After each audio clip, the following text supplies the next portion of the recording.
CNBC TV 18 Weekender. Hello and welcome to this yet another very special episode of The Weekender on CNBC TV 18. I am Mangalam Malu.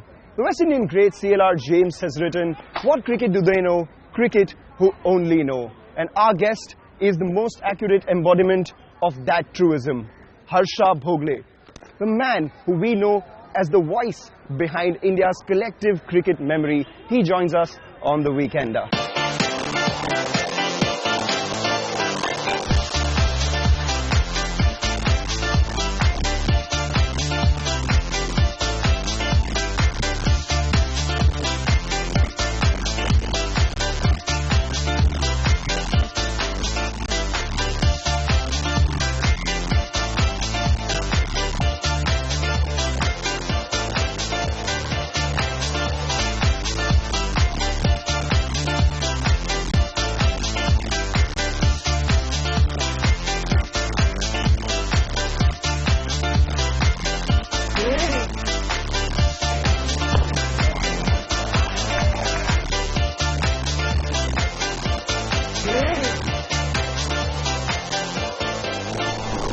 We're in conversation with Harsha Bhogle.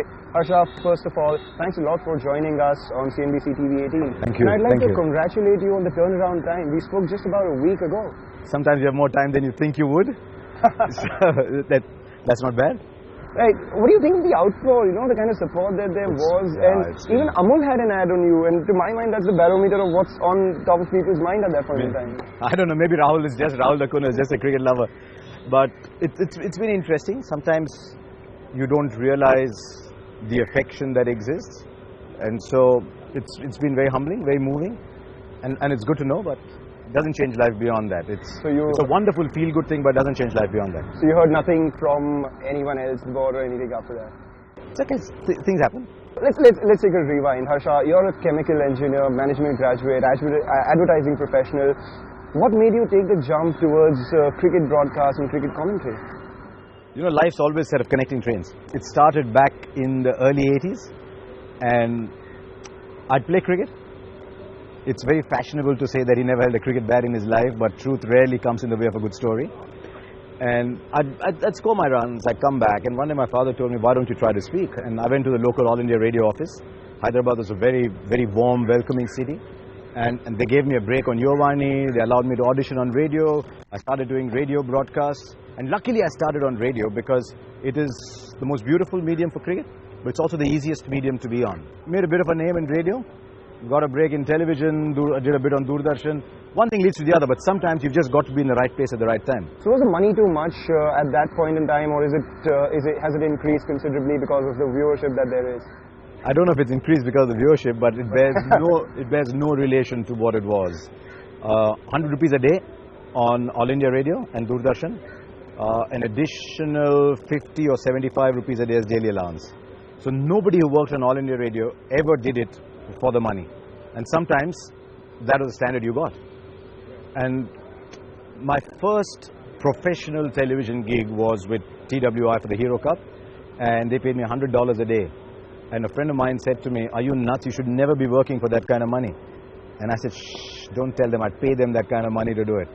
I think money is a corrupter for excellence. So if you start chasing contracts, your quality drops somewhere or the other. So the money has always been a bonus. It's a fabulous bonus, but it's a bonus. And what is it now per day? I just put a link out there. Okay. But tell me one thing, you made a name for yourself in the radio. After that you got into TV, but as you earlier said, you know, people think you never held a bat in your life and stuff. So was it like this old boys team in the commentary box where they made you feel insignificant? When I started off, there were ball-by-ball broadcasters. So by the time the only cricketer brigade came in, I was already an accepted ball-by-ball broadcaster, and luckily I'd become a presenter by then. And when you become a presenter, you carry very different skills from being a commentator. So I became a presenter, and so even when a lot of only cricketer commentators started coming in, I could still keep my place because I was now a presenter. You very easily tell us that Sachin's playing the back foot punch, he's in form. How do we know that you're in form? Or how do you know you're in form? I know when I'm out of form. So if you work on the principle that a non-negative is a positive, You can work on the principle that when you're not out of form, you're in form. And live television has a very, very simple way of giving you a kick up the backside. The question is, do you want to listen? Do you suddenly find you're getting out of jail because of your vocabulary? That you actually didn't have something to say, but you were able to fill. It means you're not prepared enough. Or sometimes you start to say something and say, but is he playing today? I've not checked enough. So live television has a way of telling you whether or not you're prepared or no. Give me an example of the time when you felt you were out of form. The other day I wrote an article and I said, now that Jadeja is back for the rising Pune Super Giants. And I said, oh, hang on, but he's playing for Gujarat Lions. I've not studied enough before writing that. So you don't study for a match, but you spend an hour at least every day knowing what is happening where. All right. Another thing that it was a big perk of your career, Harsha, is the fact that you got to witness some massive careers of the likes of Sachin Tendulkar, Rahul Dravid, Anil Kumble, VVS Lakshman as well. And you've seen some really historic moments on and off the field. Could you share a few for us? It was the greatest generation I have seen. Not because they were cricketers, but because of the people they were. And I think very often the person you are gets reflected in the cricketer you become.